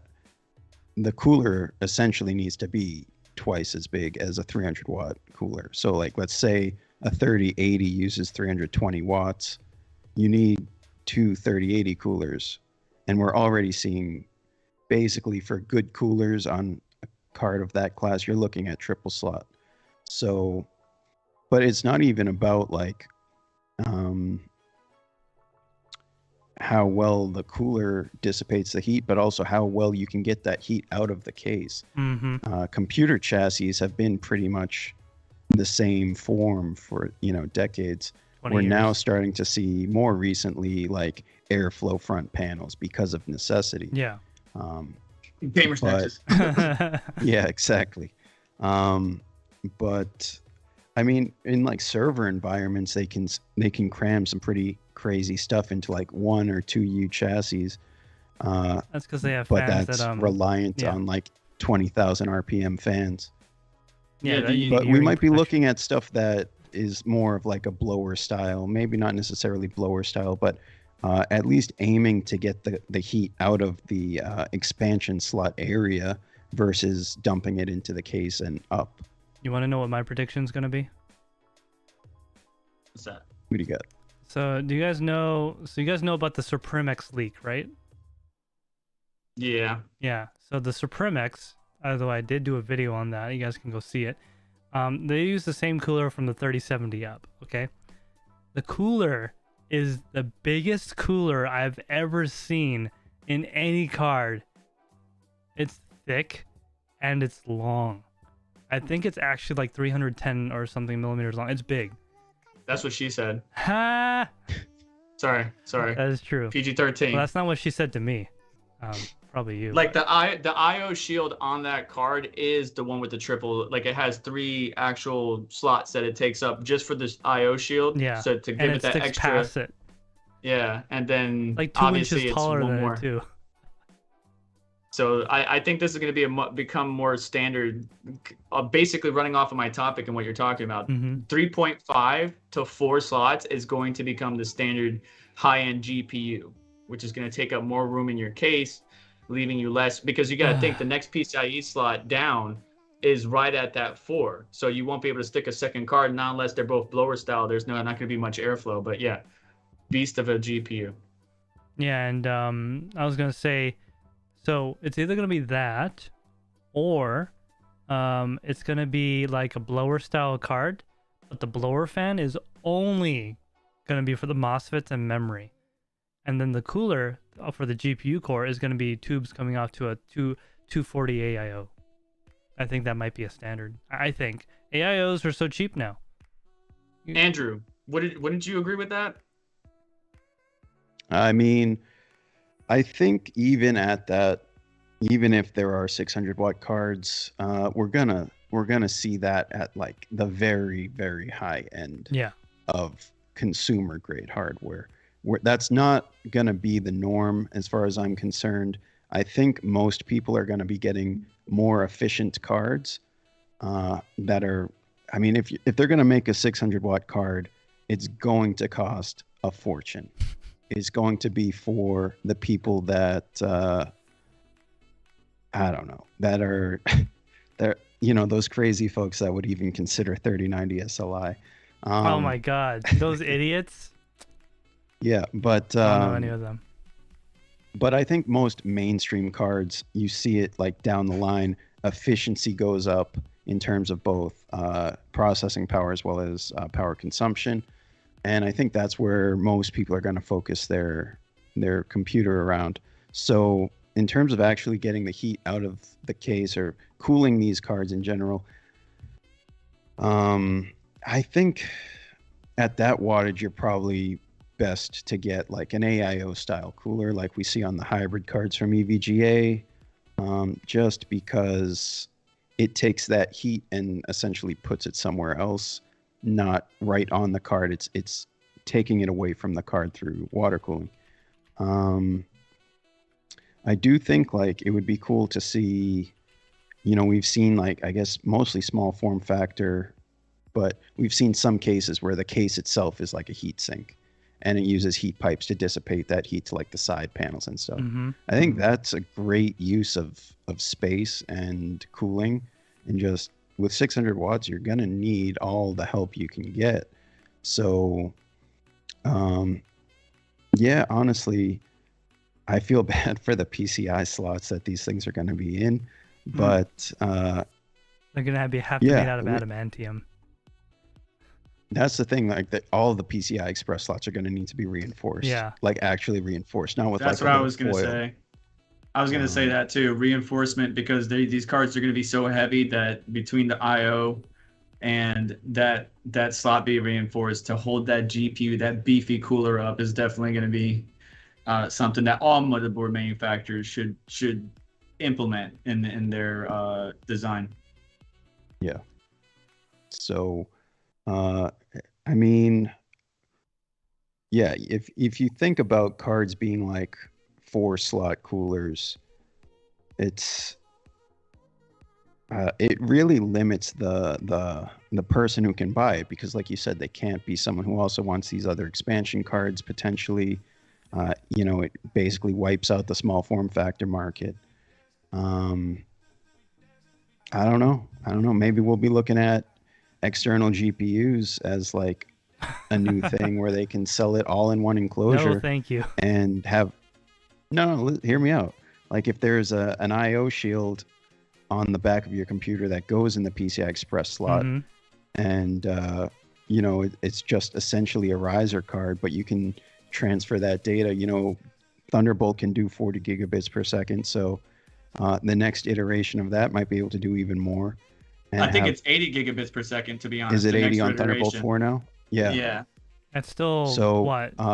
That's still 25% roughly of what PCI Express full 16X can do, though. So right, but if you look at a Thunderbolt using a USB-C connector, why not just use 4 different cables for each of the, you know what I mean? Yeah. So if you're bridging an eGPU to a PCI Express slot via 4 Thunderbolt cables, you're basically at potential there. Obviously, you still need to keep the runs short, and that's just the nature of high bandwidth data. But, that's a possibility where they could sell a GPU as like a full package, and they have eGPUs already, so that I think Gigabyte has sold them as like a card in an enclosure ready to go. So right. Yeah, I don't know, man. I think part of it's going to be what we see in the next generation before cards really start pushing that power boundary in terms of what people are buying. That's going to dictate what the manufacturers make in the next generation. Yeah, for sure. All right, guys, so that's going to be it for that topic. We're going to go ahead and move on to our last one of the night. We're going to make this one real short because Vega does have a time limit here, and we don't want to make his better half too upset because, we don't want him sleeping on the couch. So our next topic of the night is actually about GPU pricing. Let me just put a timestamp in. So, if you guys haven't noticed, and I've been saying this for months, remember I said wait, prices will come down. I actually made a video about that almost a year and a half ago by now. So the 6500 XT was spotted on sale, 35% off MSRP at one of Germany's biggest online tech retailers, MindFactory. Now, I've been told that this was something you could actually buy from other people that were in Germany. Like, this was a thing, and people actually did buy it. They successfully checked out. This might not be a good example of what's going on, but we could look at other things. It shows that the market is improving. GPUs are no longer flying off the shelf and don't have to just exist to sell. Since this time last year, if you go back exactly a year, GPU prices, they're still above MSRP unfortunately, are down nearly 25 to 50%, depending on what SKU and what model it is.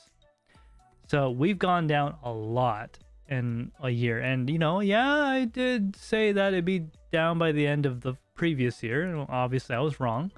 But, no one's going to watch this video and see that I was wrong, so I'm just going to leave it at that. I'll just say that they're going to continue to go down, guys.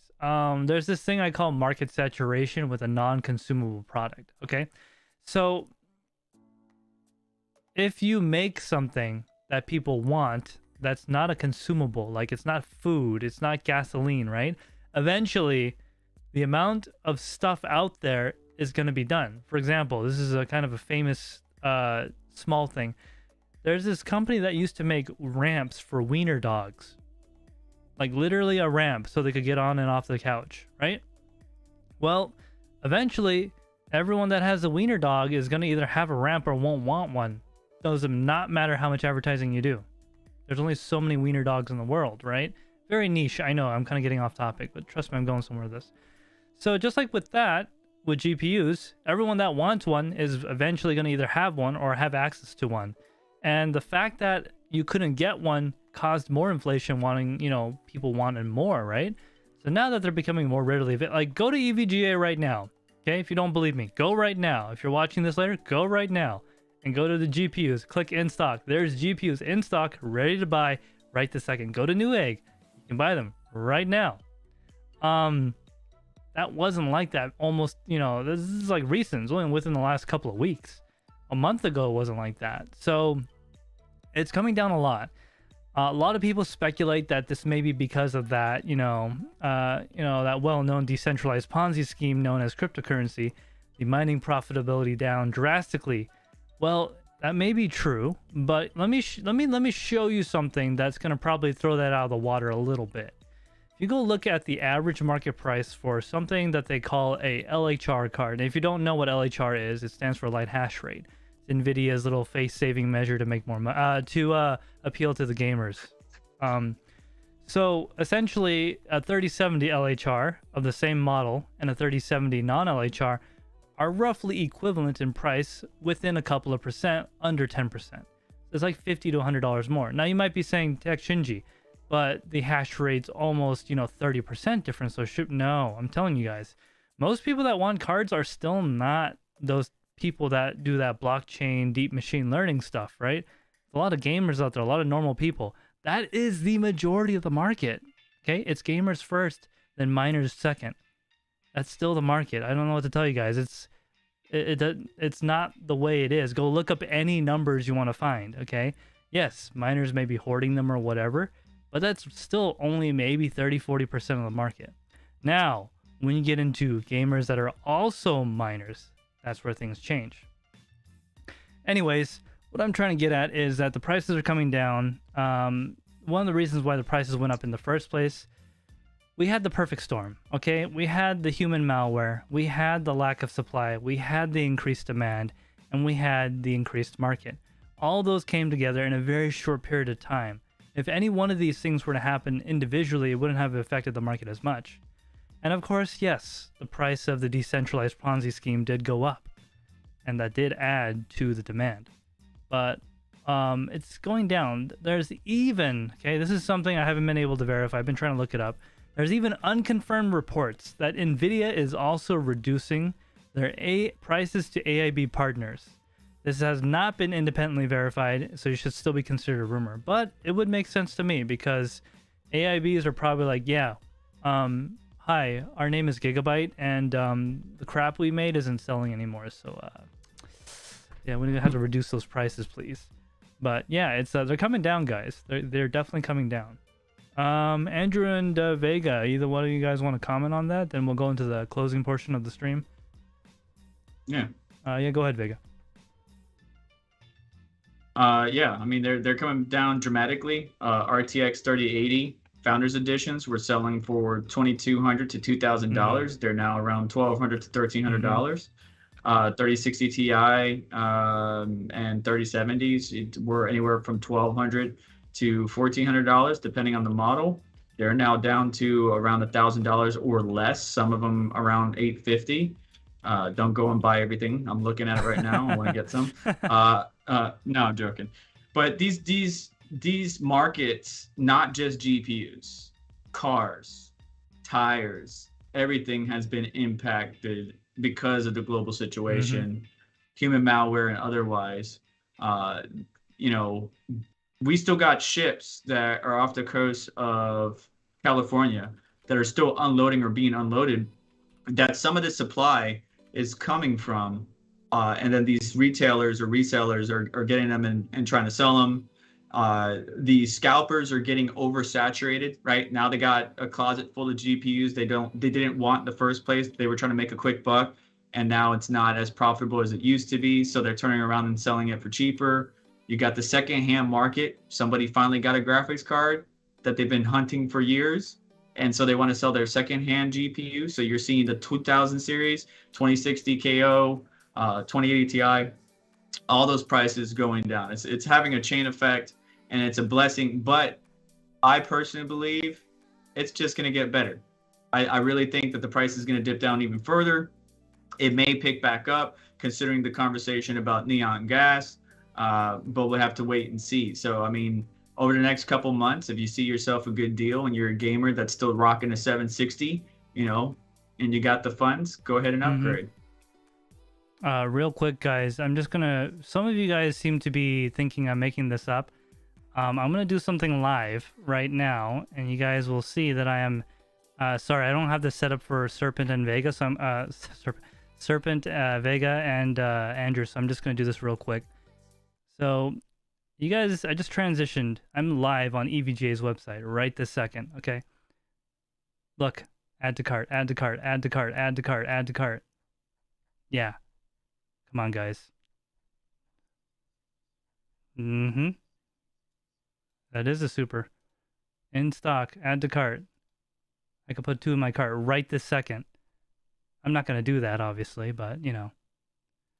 Just saying. Yeah, I even saw the 3090 drop down in price as well, and found it on Newegg for cheaper too. So that's awesome. I did check EVGA and I confirm these GPUs are available. Yeah, so I'm just saying, guys, that doesn't mean go out and buy them. My non-financial advice, professional opinion, whatever you want to call it, would be to wait. Chill out and wait. Trust me, just wait one more month to see how things go, because I believe we're in the 2018 timeline. So just chill. Just chill. Wait, we went back in time? What We're happened? in the 2018 timeline on GPU pricing. Quick, buy my 1080 Ti. Before it's too late. Right. Yeah, I mean, if you guys are followers of the podcast, you'll know what happened to my farm. And I'll just say, hey, I don't want to be a jerk, but I told you so. Prices were going down. You could buy 3090s under MSRP now. You know, just saying. Yeah, so we're just gonna go ahead and go into the closing portion of the live stream now. I don't really think we got too much going. Let me check here. Yeah, GPU pricing. It was definitely a perfect storm of situation, right? Between the human malwares, the shorted supply chains. Oh, even what's the ship that got stuck in the Suez Canal, the Evergreen. Yeah, the ship. Yeah, the Evergreen that got stuck in the canal. I didn't know that off the top of my head. We talked about this before. Totally. That just wasn't just sitting in there. You know, the port overcrowded. There were ships showing up in the California port or in the coast of Canada, wanting to unload their cargo, but because they weren't on the agenda or whatever, they weren't unloaded. They were just sitting out there. So yeah, it was just perfect. It was definitely a perfect storm. I want to go see that movie now. The old Perfect Storm movie with the what is it?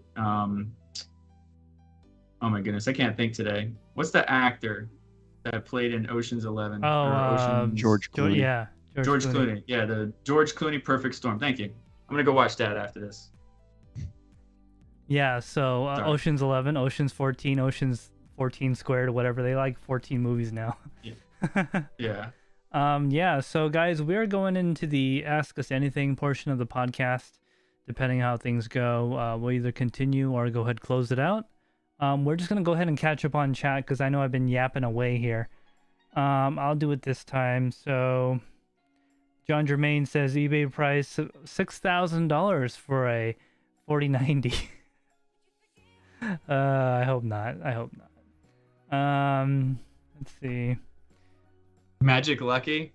If you live in Florida, Vega, just forget about the 600-watt cards. He'll be thermally throttled even with water cooling. Thanks. Appreciate it. Yeah, but I probably will. Magic Lucky says, forget mineral oil. Bring on the liquid nitrogen-cooled computers at John Germain. Oh, man. Don't get me started. I've talked about mineral oil many times. Everyone and their mother wants to do it. I'll give you some advice, guys. Go ahead. Do it. Really, go ahead. Do it with your own personal computer, with your own stuff that you paid for. There's a reason why most people that do it don't ever do it again.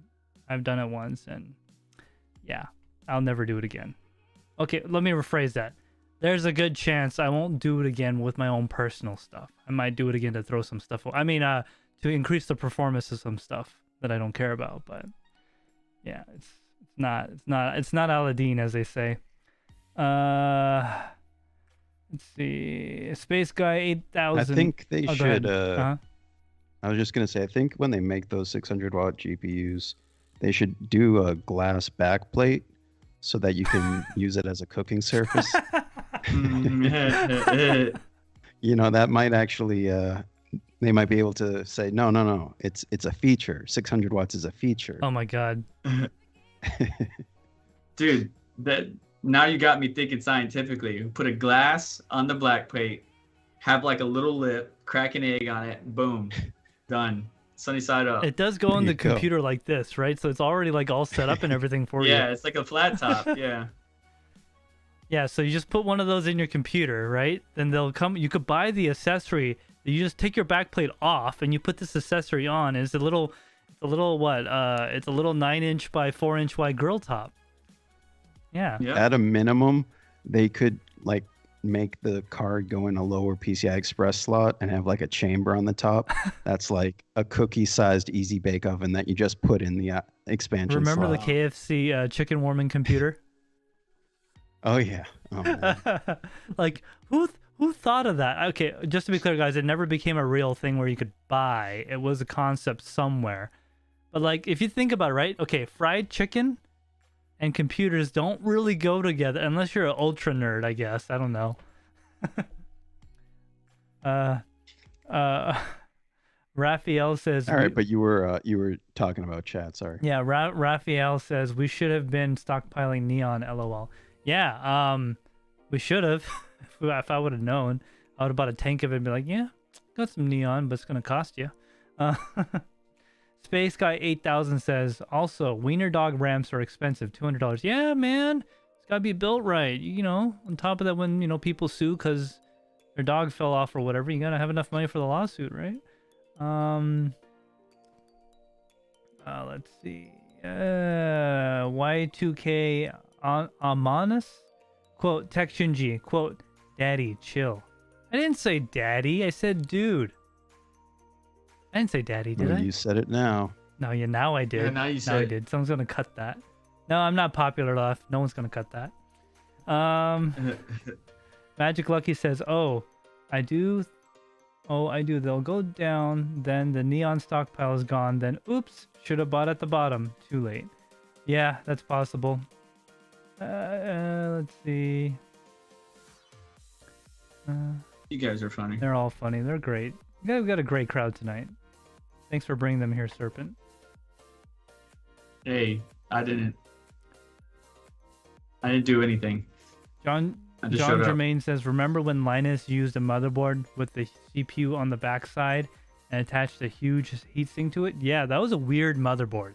The CPU was on the back of the motherboard. It was weird. Oh, yeah. It was, I don't know. I thought that was kind of like, what case would that go in? Realistically, like It was a specific use case board. But... yeah. I mean, most cases have the cutouts for the CPU in the back. Technically, you could try to make it work, but it would be a pain. I do think those things are nice, but what's bad about those is like if you buy a high-end motherboard, some of them have like armor on the back, so you gotta take the whole dang thing out anyway. I do like the fact that some manufacturers do behind that armor are adding thermal pads behind the chip sink. Yeah, that's nice, because then it could freaking like, you know, take some of that bottom heat that's not being radiated anywhere. You can put it into something. A lot of people have been asking about thermal pads lately, and they're wondering why we didn't use certain kinds, that they have better thermal performance or whatever. Yeah. Just remember, guys, just because the packaging says it's over 9,000 doesn't mean it's over 9,000. It's what they're claiming. And let's say you have a... Huh? Go ahead. What's that paste called again? K5? Yeah. Oh, yeah, that gives you more Everyone wants FPS. K5. Yeah, that gives you more FPS. God. For sure. I'm leaving that. Is K5 the one that Linus Tech Tips and Alex did use? Yeah. Dude, I really don't care. But honestly, Thermal Grizzly Cryonaut, Thermal Grizzly Conductonaut, G-Lid thermal pads, but the blue thermal pads will work just fine. At a certain point, you guys are getting limited by the actual cooler. If you put thermal pads in the backside of your GPU modules because they're running hot, and it's blue instead of the 17 watt per meter Kelvin, the problem is that the backplate can only hold so much heat, and if you're not cooling it or air is not rushing over it, it doesn't matter what thermal pad you have because it's not going to cool it. Yeah, and in our video, Andrew, if you don't mind linking that in the chat, I'd really appreciate it. And we actually did a video where we did a breakdown of all the thermal pads we had at the time. Okay, just to be very clear. We actually discovered what Vega was talking about exactly, is that doesn't matter, the thermal pads do help, but you still got to evacuate heat. Watts into a thing, like into a space, if I put 100 watts in, I still got to take 100 watts out. If I improve the efficiency, but I don't get the watts out, doesn't matter. So... Well, the thing is also, there really isn't like there's no performance benefit to running the memory cooler unless you have an issue with thermal throttling in the first place. Mm-hmm. So like this memory is rated to throttle at like 110 degrees Celsius. There isn't a tangible benefit of running it or like trying to get it down to ambient, let's say. Yeah. Unless you're doing like extreme overclocking or something. But like the temperature scale is just a lot different than we're used to with like core temperatures, where we want to keep those as low as possible because the boost bins depend on lower temperatures. Mm-hmm. But with memory, you just want to keep it cool enough that it's not approaching thermal throttling, regardless of your ambient temperature. And at that point, you don't necessarily need the best pads on the market. You just need, in many cases, the pads on GPUs that were shipped were inadequate to achieve this kind of temperature difference between that and thermal throttling. But you don't necessarily need like $60, $100 thermal pads. Mm-hmm. A lot of the mid-range pads are definitely adequate at keeping the temperatures down. Yeah, I mean, when it gets down to it, guys, you also got to remember, when you increase thermal efficiency in one part of the system and you don't change anything else, well, guess what? You're putting more heat into a component that's designed to take it away more efficiently, as in faster at a higher rate. Then that component also is going to have to work harder to get rid of that heat at the same rate, right?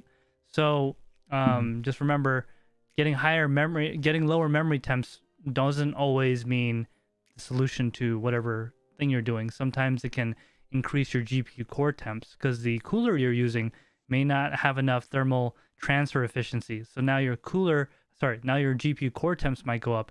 And let's say you're a gamer or something, and really your core temps matter more for most applications. I know there's some games that are really memory intensive, but yeah, if you're doing like deep machine learning or AI rendering or whatever, then yeah, the memory tends to get hammered more.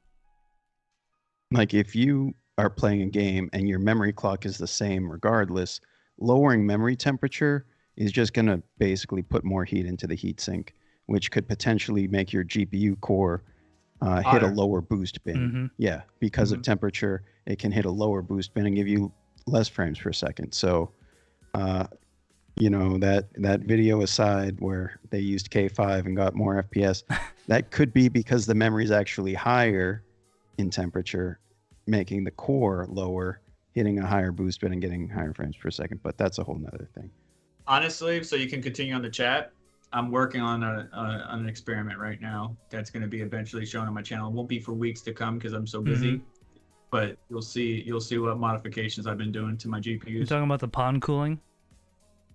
Yeah, PON cooling. Yeah, I guess if the PON has enough thermal capacity, like if it's a big enough PON, it doesn't matter how much heat you dump into it. The fish might not like it, though. The fish won't like it. The fish won't like it. We both said that at the same time. French poke, you owe me a Coke. Oh, dang it. I'll get you a Coke if I ever come down there. Florida's been a little hard to get to these days. I need to go. I want to go up and go see Bitsby Trippin' in the future, or go see Not Your Normal Miner again. So hopefully I'll be able to go travel and visit some of y'all. I was actually supposed to see Not Your Normal Miner, but he wasn't able to make the timetables work when I went to Illinois. I didn't know. Yeah, I actually went not too far from Bitsby Tripping. I was really close. Like I could have just drove and saw him, but I didn't think about it at the time of contacting him and saying hello. I saw a few people while I was over there, though. Yeah, so... Oh, Magic Lucky is saying that... I'm pretty sure there's miners out there that would buy 100 of those Founders cards, clean out the whole darn shelf. Oh, I guess something got nuked. Yeah, I don't know when there's gonna... So he's saying, I think YouTube nuked my last message. I was asking TekShinji, when will I be able to walk into a Best Buy and there'll be a whole shelf full of 3060 Ti and 3070 Ti Founders? They're not making those anymore.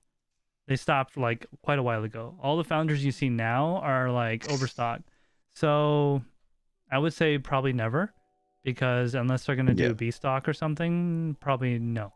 You're not gonna see that again. This generation is approaching its end. So yeah. We'll be lucky to see the 4000 series on shelves. And whether or not we'll see these cheaper Founders editions, we don't know.